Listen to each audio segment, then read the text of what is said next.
All right, everybody. Right now, there is undoubtedly a battle between good and evil in the cryptoverse. And I'm not exactly sure who's the good and who's the evil. But I really hope that innocent bystanders like myself and the wonderful people that are watching this video who absolutely subscribe to my channel right now don't get hurt by what's happening. Yesterday, I made a video talking about FTX possibly buying out Blockfi for $25 million, which would be approximately 1% value of where it was at an all-time high. Blockfi, of course, said that this is just a rumor and that's not happening. And today, lo and behold, we get a report that a deal was actually closed by FTX to be buying out Blockfi. FTX, I also mean a guy called Sam Bankman-Fried. Sam Bankman-Fried is the owner of FTX. He's also the owner or partial owner of many different crypto ventures all around the cryptoverse. I said it earlier in my Voyager video, I think Sam Bankman-Fried is going to be literally Elon Musk rich. And at the end of the day, it's probably going to be CZ from Binance, and it's going to be Sam Bankman-Fried from FTX. And it's going to be almost like allies, China, right? This is what I think is going to end up happening later. I know it sounds crazy what I just said, but that's the kind of feeling that I have right now. I think FTX, Sam Bankman-Fried, is definitely recruiting. Let's go into the deal of Blockfi. But the main thing before we get into the deal is the funds that you have in Blockfi are safe. As far as I'm reading, as far as I'm understanding, all your funds in Blockfi is safe. That is one of the parts of the deal, that no money that was invested as you, a depositor, a customer, a client of Blockfi, would be lost, which is pretty commendable and is going to definitely put some strength in the crypto market. FTX US reaches deal with Blockfi valuing crypto lender up to $680 million. Now, it's very important to see up to. It could definitely be a lot less, but this $680 million is broken down into three things: a credit line, an actual investment to buy out the company, and others. U.S. subsidiary of cryptocurrency exchange FTX has closed a deal with Blockfi that values the troubled lender at up to $680 million. Blockfi's valuation after its most recent Series D funding round in March of last year stood at $3 billion. The deal includes a $400 million credit line as well as an option for FTX US to acquire Blockfi at a variable price of up to $240 million based on performance triggers. FTX does not have to buy Blockfi, from my understanding. They have an option to buy them, and the maximum price is $240 million, aside from the credit line. This is the Twitter account of Zach Prince, who's the CEO of Blockfi. He says, I'm excited to share an update on our previously announced term sheet with FTX US and how we've broadened the scope of the initial deal for the benefit of all key Blockfi stakeholders. If you don't remember, FTX gave a credit line of $250 million approximately a week ago to Blockfi. Yesterday, we signed a definitive agreement subject to shareholder approval with FTX US for a $400 million revolving credit facility, which is subordinate to all client funds, and an option to acquire Blockfi at a variable price of up to $240 million based on performance triggers. That's the key right here. Subordinate to all client funds. That means that your money is safe, as per the deal, as per my understanding.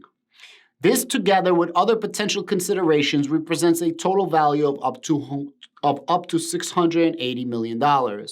That other potential consideration, if you think about it, $400 million plus 240, there's $40 million in there. What the hell is that other consideration? I honestly have no idea. But I would like to know. We have not drawn on this credit facility to date and have continued to operate all our products and services normally. In fact, we raised interest rates effective today.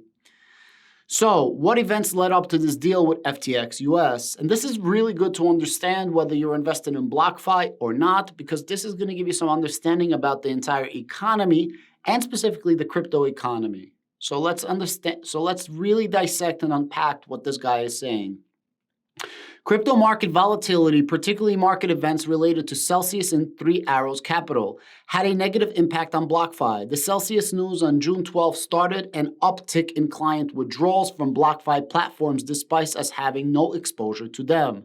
In the same week, 3AC news spread further fear in the market, while we were one of the first to fully accelerate our over-collateralized loan to 3AC, as well as liquidate and hedge all collateral. We did experience around an $80 million in losses, which is a fraction of losses reported by others. This represents the full extent of impact to Blockfi from 3AC. It wasn't really a huge amount. I mean, it's a really large amount, but seriously, compared to others like Voyager, it is like 12% or so. We have no further exposure and limited losses, and the limited losses we did experience will be absorbed by Blockfi with no impact to client funds. It's very, very important. You see how he keeps saying no impact to client funds, subordinate to client funds, right? He keeps talking about your funds in the platform, and I have to commend them 100%. This is a gangster move that really reiterates their ability to think about the client, really reiterates like, yeah, we're going to make some money, but yeah, we're going to get saved. We might make some money. I think Zach Prince is going to be rich after this, obviously.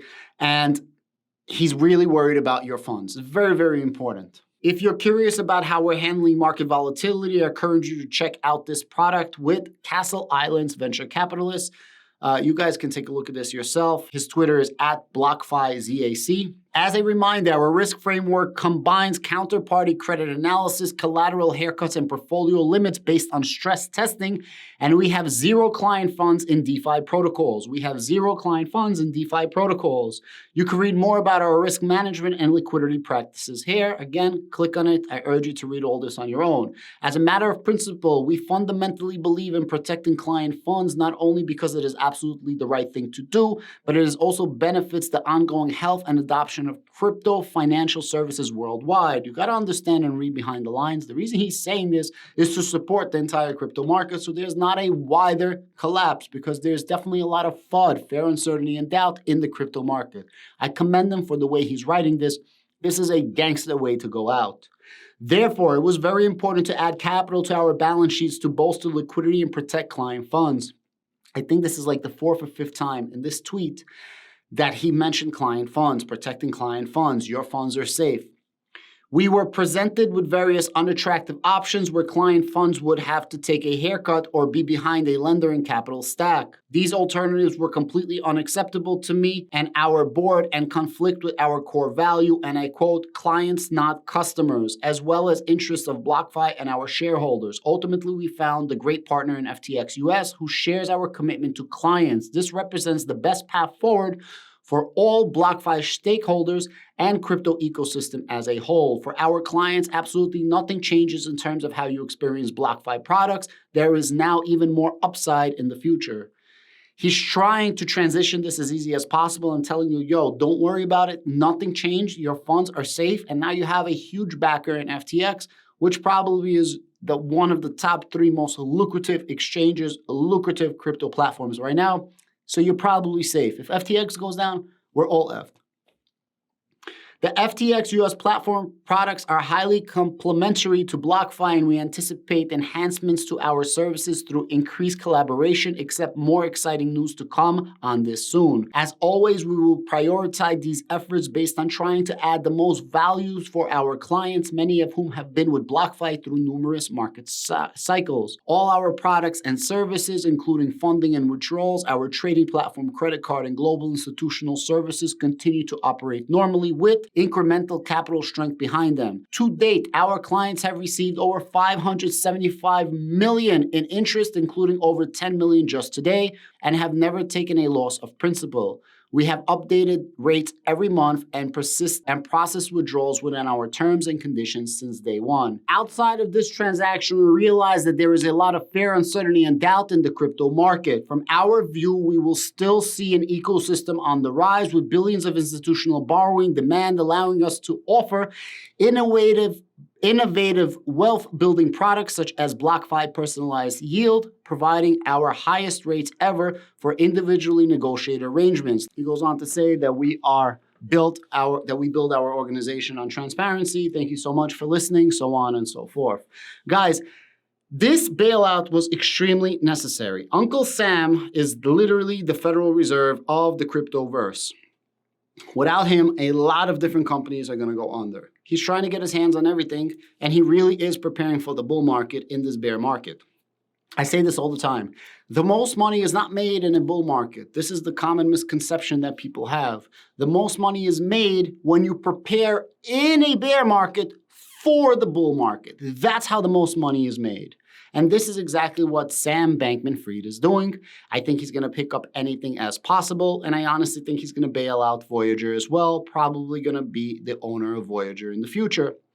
Same way. And protect clients' funds. That's the name of the game. Interestingly enough, the price of Bitcoin is pretty steady at 19,000, 19,300, 19,500. After the Voyager news and after the Blockfi news, it did not drop, which is interesting. I would assume that it would have dropped more. The market actually is trying to feel out what the heck is going on right now, the whole crypto market. But still, 19,000 is very scary. Overnight, 19,000 was 20,000 again, but we couldn't hold that support level. And it really sucks that our support is south of 20,000 as opposed to north of 20,000. Guys, I hope you like this information. I hope you like this data, and I hope you like this knowledge. And if you did, give me the like, share, and subscribe. Don't even forget about the like. Just give me the subscribe. Have a great day.